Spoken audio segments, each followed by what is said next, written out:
Today is October 11th.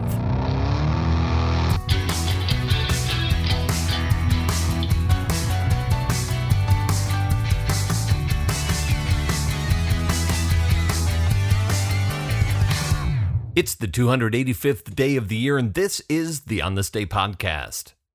The Daughters of the American Revolution is founded in Washington, D.C. on this day in 1890. The organization is formed at a time of renewed interest in the founding of the country and a revival in patriotism. But it's also a time when most, if not all of the groups formed to honor the memory of the nation's founders are men's organizations that exclude women from membership. So the Daughters of the American Revolution is formed on this day and open to any woman 18 years or older who can prove their lineage traces back to a patriot who took part in the new nation's fight for independence.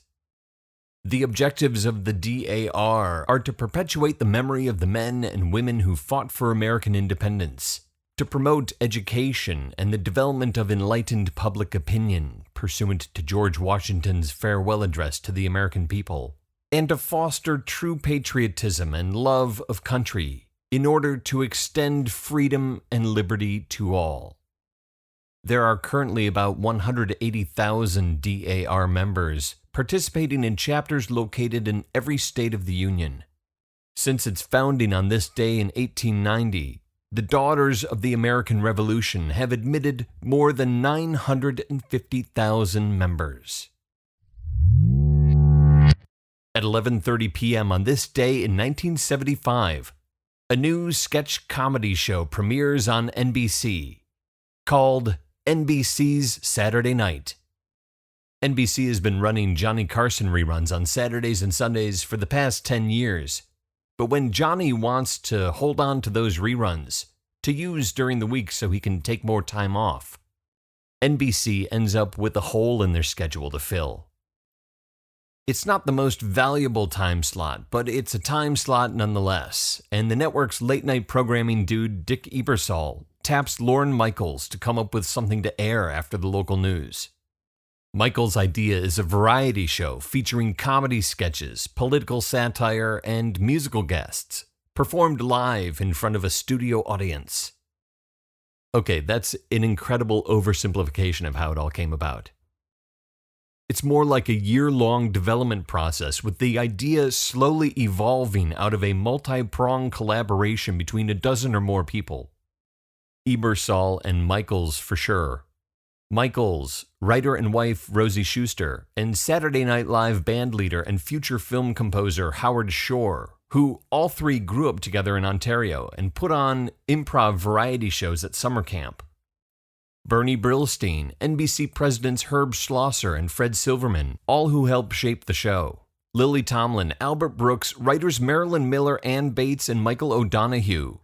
Lorne Michaels puts it all together and gets the created by credit, but it's an incredibly long list of folks who contribute to mold the concept into the form that is first performed live on this day in 1975. Adding to that list, Lorne Michaels and his team put together a cast of relative unknowns who go on to become comedy legends. John Belushi, Dan Aykroyd, Jane Curtin, Gilda Radner, Garrett Morris, Lorraine Newman, and Chevy Chase. Oh, and Michael O'Donoghue and George Coe, who both only appear in the first episode on this day. Donoghue continues on as head writer for several years. The first episode that airs on this night in 1975 is hosted by George Carlin and features musical performances by Billy Preston and Janice Ian, as well as a performance, and I'm doing the air quotes with my hands, a performance by Andy Kaufman in which he plays the theme to Mighty Mouse on a record player, lip-syncing the line, "Here I come to save the day." The show is very much the same format that will be repeated weekend after weekend for the next 40-plus years. A cold open sketch that ends with the line, "Live from New York at Saturday night." The host monologue, the musical acts, the weekend update at the top of the hour, the show's longest-running recurring sketch. It's all there this first night.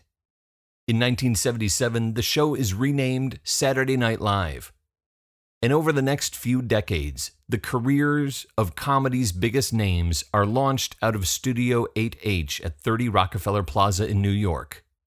That incredible first cast and all the talent that follows, including Bill Murray, Eddie Murphy, Dana Carvey, Tina Fey, Amy Poehler, Chris Rock, Conan O'Brien, Jan Hooks, Will Ferrell, Jimmy Fallon, Adam Sandler, Mike Myers, Phil Hartman, Julia Louis-Dreyfus, Kristen Wiig, Tracy Morgan, Daryl Hammond, Billy Crystal, Christopher Guest, Al Franken, Molly Shannon, Paul Schaefer, and a couple others, all of whom are launched upon the American late-night viewing public for the first time on Saturday Night Live, which airs for the first time on this day in 1975.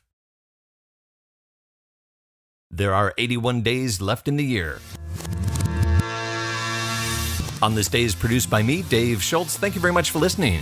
Come join us on Twitter at OnThisDayPod. Again, that's at OnThisDayPod. On Facebook, /OnThisDayPodcast. Or on the interwebs at OnThisDayPodcast.com. Born on this day in 1844, Henry J. Heinz, inventor of my favorite food, Heinz ketchup. So if you're still listening, thanks to the cast who's been so great to work with this week. And thanks to our musical guest. Good night.